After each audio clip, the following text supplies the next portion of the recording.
Good morning friends. GST platform के YouTube channel में आप सभी का स्वागत है। जी हाँ फ्रेंड्स, जीएसटी के अंदर अब आप चाहे जो मर्जी कर लीजिए, आपको इनपुट टैक्स क्रेडिट जो है वो अब गवर्नमेंट नहीं देना चाहती है।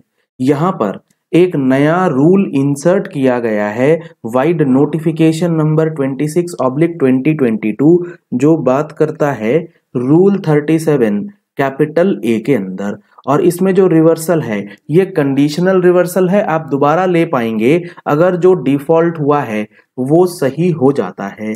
तो जुड़े रहिएगा इस वीडियो के एंड तक, ताकि आपको ये नया रूल, जिसमें reversal of input tax credit in case of non payment of tax by the supplier, supplier ने टैक्स का पेमेंट नहीं किया है तो रिवर्सल होगा, और उस रिवर्सल के बाद आप दोबारा उसे रीअवेल कैसे कर पाएंगे, कब कर पाएंगे। इस बार की जो हमारी टैक्स मैगजीन भी आने वाली है उसमें आपको ये सारे अमेंडमेंट्स अलोंग विथ सर्कुलर्स काफी अच्छे ढंग से एनालिसिस करके हम लोगों ने प्रोवाइड किया है। अगर आप लोगों ने अभी तक मैगजीन का सब्सक्रिप्शन नहीं लिया है तो दिए गए नंबर्स पे कॉल करके, व्हाट्सएप करके आप टैक्स मैगजीन का सब्सक्रिप्शन ले सकते हैं। 10% का डिस्काउंट चल रहा है, लास्ट के 2 दिन ही बच गए हैं। तो जिनका नहीं हुआ है जल्द से जल्द इस ऑफर का बेनिफिट जो है वो ले लीजिए। अब यहां आप देखिए, ये जो जीएसटीआर रूल्स के अंदर नया अमेंडमेंट किया गया है, इस नए अमेंडमेंट में क्या चीजें बोली जा रही हैं और इसका इम्पैक्ट क्या पड़ने वाला है, यहां आप देखेंगे तो यहां बताया गया है वेयर इनपुट टैक्स क्रेडिट, यानी कि जहां इनपुट टैक्स क्रेडिट को क्लेम किया गया है। अब क्लेम जो करते हैं इनपुट टैक्स क्रेडिट वो करते हैं जीएसटीआर 3B के जरिए। तो आपने जीएसटीआर 3B से इनपुट टैक्स क्रेडिट अवेल किया है in the return 3B for a tax period in respect of such invoice और डेबिट नोट, यानी कि किसी इनवॉइस या फिर किसी डेबिट नोट के रिस्पेक्ट में the details of which have been furnished by the supplier in the statement of outward supplies in GSTR1 और IFF। मतलब एक इनवॉइस है जिसका आपने input tax credit on the basis of GSTR2B अपनी 3B के अंदर क्लेम कर लिया है, क्योंकि अभी फिलहाल कंडीशन यही है। आगे यहां बताया गया बट, लेकिन वो 2B में आने के बाद भी अब हो क्या रहा है, but the return in 3B, आपके सप्लायर ने उस इनवॉइस को अपनी GSTR1 या IFF में डाल दिया, but the return in 3B for the tax period corresponding to the said statement of outward supplies has not been furnished by such supplier till 30th of September following the end of financial year in which the input tax credit in respect of such invoice or debit note has been availed, the said amount of input tax credit shall be reversed by the registered person while filing 3B on or before 30th November following the end of financial year. Sir कुछ समझ ही नहीं आया, क्या हो गया? अब देखिए क्या हुआ, इसको एग्जाम्पल से समझिएगा। लेट सपोज अभी हम लोग बात करते हैं 22-23 की।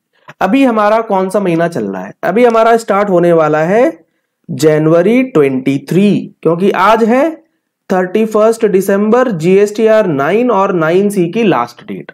अगर आप लोगों ने अभी तक 9C की फाइलिंग नहीं करी है तो उसके लिए आप हमारा सेशन परचेज कर सकते हैं। लिंक आपको वीडियो के डिस्क्रिप्शन बॉक्स में दिया गया है, या फिर दिए गए नंबर्स पे कॉल करके, व्हाट्सएप करके भी आप 9C का सेशन परचेज कर सकते हैं और 31 दिसंबर एंड होने से पहले अपनी 9C को एंड कर सकते हैं। अब आते हैं एग्जाम्पल पे। लेट सपोज एक रिसीवर है A, एक सप्लायर है B। सप्लायर ने एक इनवॉइस इशू किया है बिल नंबर 1 और उसकी जो डेट है वो है लेट सपोज 1 जनवरी 2023, और इस इनवॉइस का जो इनपुट टैक्स क्रेडिट है वो आपने क्लेम कर लिया है। वो क्लेम किस लिए कर लिया है? वो आपने क्लेम इसीलिए कर लिया है क्योंकि बी ने अपनी जीएसटीआर 1 के अंदर या फिर आईएफएफ के अंदर इस इनवॉइस को अपने आईएफएफ में या जीएसटीआर 1 में 11 तारीख से पहले या फिर 13 तारीख से पहले अपलोड कर दिया, जिसकी वजह से वो डेटा आपके जीएसटीआर 2B में फ्लो कर रहा है। यहां तक क्लियर है? ये अभी चल रहा है हमारा रूल 37 कैपिटल ए जो नया इंसर्ट हुआ है। अब आगे इस रूल में क्या लिखा है? आपके सप्लायर ने इतना काम करा, आपके 2B में आ गया, चैप्टर क्लोज आईटीसी। आप अब ये रूल कहता है कि इस सप्लायर ने जीएसटीआर 1 जो है ना वो तो फाइल कर दी, लेकिन इस जनवरी महीने की जीएसटीआर 3B की जो रिटर्न है उसने फाइल जो है वो नहीं करी है। और ये कब तक नहीं करेगा? जब तक कि आप उसको टैक्स का पेमेंट नहीं कर देते। तो यहां आपको एक चीज समझना है, रिवर्सल आपको कब करना होगा वो डिपेंड करेगा इसकी जीएसटीआर 3B पे। तो रूल ये कहता है अगर जो ये सप्लायर है, इनवॉइस कब का है? फाइनेंशियल ईयर 22-23 का, इसका फॉलोइंग जो सब्सिक्वेंट फाइनेंशियल ईयर आएगा वो आएगा 23-24।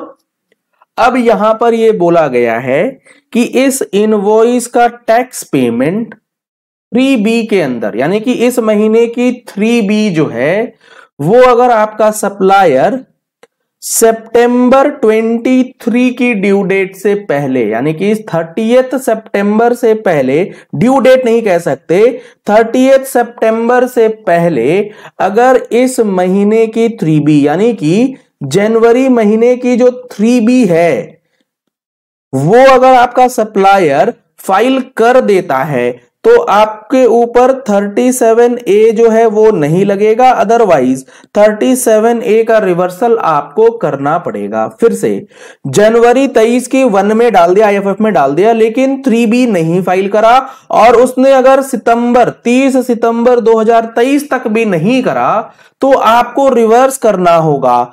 आपको रिवर्सल के लिए टाइम दिया गया है 30 नवंबर 2023 तक का। तो ये पूरा चैप्टर आपको समझना होगा, ये पूरी कहानी आपको समझनी होगी कि रूल 37 कैपिटल ए जो आया है वो बेसिकली किस लिए आया है और ये वर्क किस तरीके से करेगा। तो आपके सप्लायर को साल एंड होने के बाद 6 महीने का टाइम पीरियड दिया जाएगा। उसके बाद आपका आईटीसी रिवर्सल जो है वो 37 कैपिटल ए के अंदर करवा दिया जाएगा। और रिवर्सल करने के बाद अगर आपके सप्लायर ने उस बिल का पेमेंट कर दिया, यानी कि 3B की फाइलिंग वो कर देता है, तो आपको रिक्लेम करने का ऑप्शन भी मिलेगा। Where the said amount of input tax credit is not reversed by the registered person in 3B on or before 30th November following the end of such financial year, such amount shall be payable along with the interest. Reversal नहीं करेंगे तो interest भी लगेगा। और रीअवेलमेंट के लिए कहा गया है कि अगर सब्सिक्वेंटली ये 3B फाइल कर देता है सप्लायर तो रजिस्टर्ड पर्सन में रीअवेल the amount of such credit in the return in 3B for the tax period. तो यहां पर ये काफी इंपॉर्टेंट अमेंडमेंट जो है रूल 37 के लिए कर दिया गया है, जो आपको समझना बेहद जरूरी है। चलिए इस वीडियो को यही एंड करते हैं। आशा करते हैं आपको ये चीजें अब क्लियर हो गई होंगी कि 37A जो है वो किस तरीके से काम करता है।